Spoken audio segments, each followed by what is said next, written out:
Salut les amis et bienvenue sur Les Chevaliers, la chaîne de formation dédiée à la programmation.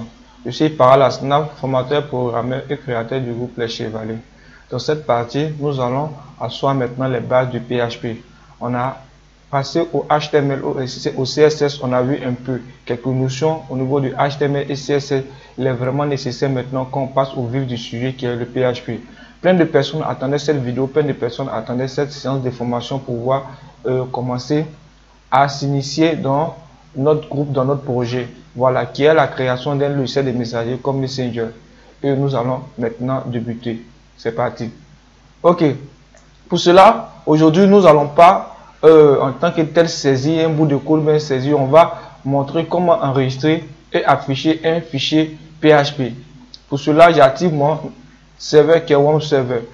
Pour l'instant, mon serveur n'est pas encore activé. Pour savoir si le serveur est activé, il y a deux options. Soit vous regardez ici, vous devez voir l'icône du serveur, ou soit vous cliquez ici, au niveau des différentes tâches qui sont ici, vous devez normalement voir l'icône du serveur. Voilà. Je clique sur Warm Server pour l'activer. Google me demande, excusez-moi, Microsoft me demande, voulez-vous autoriser cette application provenant d'un éditeur inconnu à apporter des modifications à votre ordinateur? J'appuie oui pour accepter. Ok, qu'est-ce que vous constatez? Vous constatez l'icône du Warm Server ici qui est rouge. Normalement, ça va venir vert. Lorsque ça vient du vert, alors ça fonctionne correctement. Voilà. Il y a d'autres qui vont voir ça ici. Je peux copier pour mettre ça ici. Voilà. Lorsque vous ne voyez pas, je décoche. Lorsque vous ne voyez pas affiché ici, alors il est ici. Vous cliquez ici, ça doit être du vert. Si ce n'est pas du vert, ça ne fonctionne pas. Si c'est du rouge, il y a un souci. Si c'est du orange, il y a un conflit de port. J'ai fait des vidéos pour pouvoir résoudre ce problème. Par contre, ceux qui n'arrivent pas toujours à résoudre ce problème, veuillez m'écrire au niveau du groupe. Je vais apporter une aide pour pouvoir vous aider à résoudre ce problème. Ok. PHP s'exécute côté serveur. Voilà. PHP est un langage de programmation pour ceux qui ne savent pas. HTML n'est pas un langage de programmation, mais c'est un langage de balise. CSS est un langage de style. Voilà. PHP est un langage de programmation. Pour ceux qui aimeraient faire plus de recherches pour savoir en quelle année PHP a été créé, par quelle est la personne qui l'a créé, vous pouvez aller ainsi sur Wikipédia et faire des recherches approfondies sur PHP. Moi, je ne vais pas vous donner tous ces détails parce que je pense bien que Wikipédia pourra vous donner vraiment tous ces détails que vous avez besoin. Voilà. Moi, aujourd'hui, simplement, je vais vous montrer comment enregistrer un fichier PHP et l'exécuter à travers un navigateur. Voilà. Comme je l'avais dit, il faudra activer Warm Server. Je l'ai déjà activé. Voilà. Je vais répondre. Vous allez constater que mon Warm Server est activé. Maintenant, je vais enregistrer mon premier dossier. Mon premier dossier, je l'enregistre dans le disque local C. Donc, je fais Windows E. Ensuite, je viens au niveau du disque local C. Je rentre dans le disque local C. Je regarde WAMP. Voilà. Je rentre dans le dossier WAMP. Vous allez constater qu'ici, ils ont mis WAMP. Voilà. Je rentre dans le dossier WAMP. Ensuite, je rentre dans www. Voilà. www, c'est la même chose comme quand vous êtes sur un site, vous tapez www.babi.net ou .jumia.amazon. Voilà. C'est pareil ici. C'est www. Donc, dans le fichier www. Ce fichier-là, c'est le fichier de Warm Server. Ensuite, je crée le nom de mon dossier, le nom de mon projet ici. Voilà. Je vais créer le nom de mon projet ici. Je vais effacer ça. Voilà. Je crée le nom de mon projet ici. Le nom du projet que nous allons créer, nous, on va l'appeler ça Cosa. Simplement, on va l'appeler Cosa. Donc, je crée le nom du dossier. Je clique droit comme d'habitude. Nouveau. Ensuite, je viens sur dossier. Je clique ici. On me demande de renommer. J'écris le nom du dossier. Je vais écrire Cosa. Cosa. Voilà. Excusez-moi. Un Z. J'avais un Z. Cosa. Ok. Le dossier Cosa a été créé. Je rentre à l'intérieur de Cosa. Je rentre à l'intérieur de Cosa.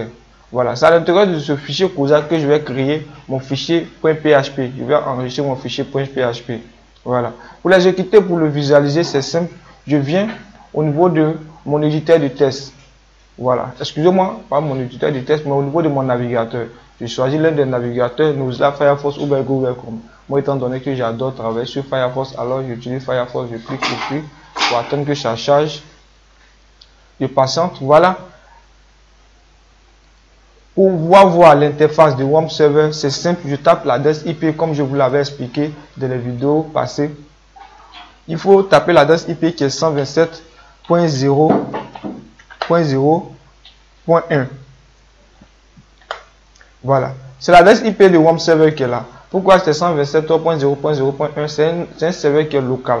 Quand on dit un serveur local, ça veut dire que c'est placé sur votre ordinateur. Lorsque c'est sur Internet, alors ce n'est plus local.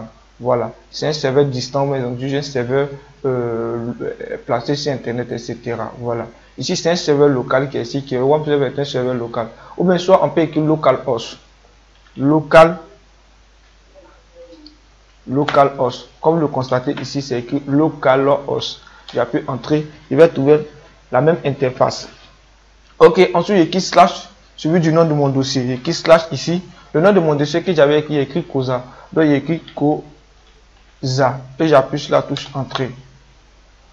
Il y a une erreur, comme vous le constatez ici, on dit fichier introuvable. Voilà pourquoi, parce que le Cosa que moi j'ai écrit ici, j'ai écrit RS. Or, tandis que le fichier Cosa que moi j'ai renommé, j'ai écrit avec Z. Voilà. C'est ça qui fait l'apport du PHP. Le PHP permet de sécuriser certaines informations que vous allez envoyer dans la base de données, de communiquer avec la base de données. Les hackers, pour pirater des informations, ils envoient des informations à travers ici, qu'on appelle l'URL. Lorsqu'ils envoient les codes, ils envoient des scripts à travers l'URL, alors facilement ils arrivent à pirater une base de données. Certaines personnes vont me poser la question, mais qu'est-ce qu'une base de données? Une base de données, c'est comme une banque. Voilà, c'est comme un coffre-fort. C'est comme une banque où on place des objets de valeur, tels que les bijoux, tels que le diamant, tels que de l'argent. Voilà. Lorsque l'accès à la banque est facile, n'importe quel voleur pourra venir voler.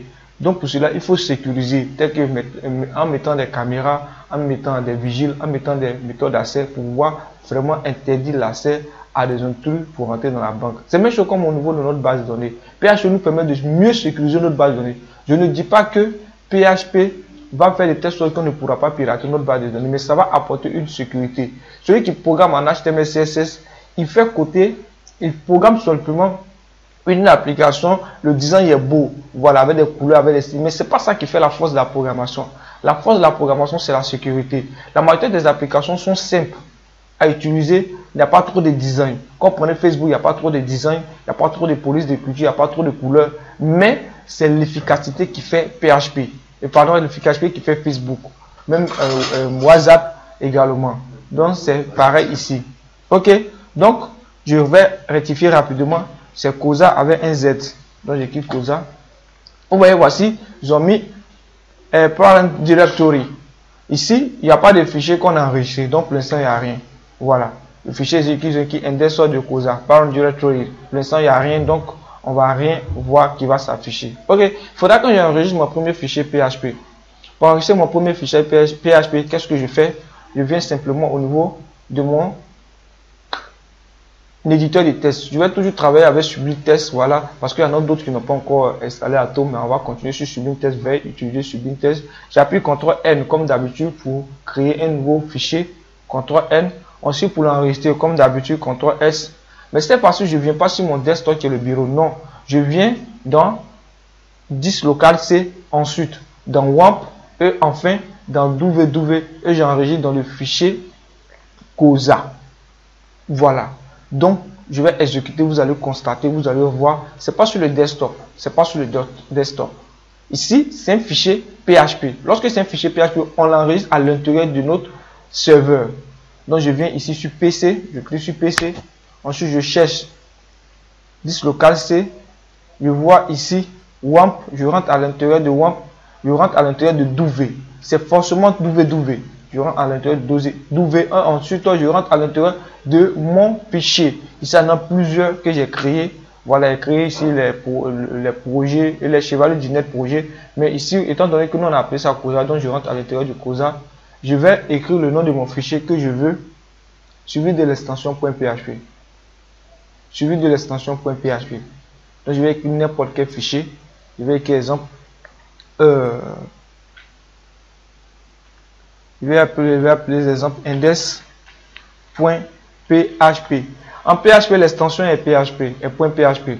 Ici, on met plus du HTML. On n'a pas besoin d'utiliser le HTML. On peut mettre le code HTML dans le PHP, ça ne cause pas de soucis. Donc, l'extension qui est prioritaire ici, c'est le PHP. On ne va pas mettre du point HTML. Si vous mettez le point HTML, vous ne pouvez pas mettre du code PHP. J'espère que c'est compréhensif. Si vous mettez le point HTML, vous ne pouvez pas mettre des informations .php, des informations PHP dans le code HTML. Or, si vous mettez le point PHP, vous pouvez mettre des codes HTML. J'appuie sur la touche Entrée pour enregistrer. J'enregistre. Je viens ici au niveau du navigateur, j'actualise. Et qu'est-ce que vous constatez? C'est facile, hein? Le fichier est blanc. Voilà, il n'y a pas d'erreur, le fichier est blanc. Voilà. Ça montre bel et bien que ça fonctionne. Ça montre bel et bien qu'il a pris le index en considération et ça fonctionne. On va essayer de créer quelque chose. Comment fonctionne le PHP? Le HTML pour fonctionner, on écrivait simplement HTML en tabulaire et on mettait les différentes informations ici. Au niveau de PHP, lui, sa structuration, c'est un peu simple, pas trop compliqué. Lui, voici comment il fonctionne. Cette fois-ci, on écrit PHP et on tabule. Voici ça. C'est à l'intérieur ici qu'on code notre code PHP. Voilà, ils ont mis le signe plus petit, point d'interrogation, PHP. Ensuite, à la fin ici, point d'interrogation, le signe plus grand. C'est ça qui marque le début et ça qui marque la fin. Voilà, veuillez comprendre comme ça. Et pour afficher une information en PHP, on écrit echo. Voilà, c'est pas comme le HTML où on met les balises, on met les paragraphes. Non, ici c'est de la programmation. Les HTML sont des balises, ce sont des langages de balises. Mais ici, c'est de la programmation proprement dite.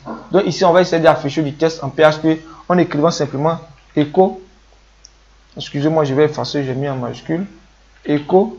Ensuite, je mets ici bonjour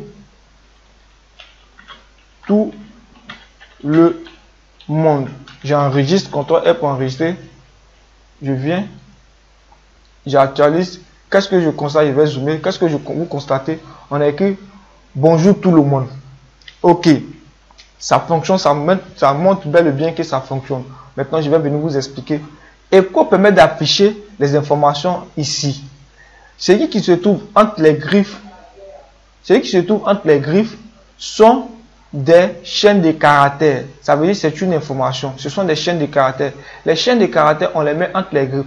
Le point virgule veut dire qu'on a terminé cette phrase. On a terminé l'affichage de l'information echo. Si vous ne mettez pas de point virgule, c'est pas comme le HTML, ça va pas fonctionner. Lui, ça va pas du tout fonctionner. Voilà. Si vous enlevez exemple le point PHP et le point virgule et vous venez actualiser, ici lui va te dire qu'il y a une erreur. Voilà. J'ai oublié d'enregistrer. J'enregistre. Je viens ici. Bon, étant donné qu'il n'y a pas une deuxième phrase, alors il ne prend pas, il ne dit pas il n'y a pas d'erreur. Mais si je mets un deuxième écho, vous allez constater qu'il dit il y a une erreur. Donc je vais mettre écho. Je suis par la snap. J'enregistre. Qu'est-ce que vous constatez? PHP vous dit qu'il y a une erreur au niveau de la ligne 4. Voilà, voici la ligne 4 qui est ici. Donc, il suffit de vérifier entre la ligne 3 et la ligne 4 quelle erreur. Et PHP même vous précise, on vient ici, le serveur vous précise que vous avez soit oublié le point, la virgule, ou bien soit le point virgule. Voilà. Vous avez oublié soit la virgule, ou bien soit le point virgule. Je viens ici, j'analyse, je constate également qu'il y a oublié le point virgule. Je mets point virgule, je reviens ici. J'actualise, voici, ça s'affiche. Bonjour tout le monde, je suis par la snap. Vous voyez, lorsque je reviens à la ligne et j'affiche echo, bonjour tout le monde, et je viens ici également, j'écris echo, je suis par la snap. Les deux sont sur la même ligne. En PHP, c'est comme ça. C'est pas comme le HTML où vous revenez à la ligne automatiquement, il a la ligne. Non. En PHP, pour revenir à la ligne, voilà, on peut inclure une balise HTML. Voilà. On peut inclure une balise HTML, mais ça, on va pas faire ça tout à l'heure pour ne pas vous embrouiller. On va essayer d'afficher, exemple, l'âge d'une personne. On va mettre simplement 14 ans. 14. On a mis ici 14 qui s'affiche bel et bien. Voilà. Donc, c'est un peu le PHP qui est là. Un peu la structuration du PHP. Au niveau du PHP, il n'y a pas d'erreur. On suppose qu'ici, au lieu de mettre echo, vous vous trompez ici, vous revenez ici. Automatiquement, ça annule tout. Ça annule tout. C'est ça qui fait la sécurisation de ce code. Image côté serveur. Si quelqu'un essaie de pirater votre base de données et il met un code qui n'a rien à voir avec ce qui est codé dans votre code source, automatiquement, il aura une erreur. Quand on parle de code source, c'est celui d'ici qui est le code source. Voilà. Donc, c'est ça qui fait un peu la force du PHP. Je pense bien que je ne vais pas trop aller en profondeur. Je vais m'arrêter ici. C'est tout pour cette vidéo. Vraiment, veuillez vous abonner pour ceux qui ne sont pas encore abonnés. Likez, commentez. Et à bientôt pour la prochaine vidéo dont nous allons rentrer plus en profondeur. À bientôt et ciao, ciao.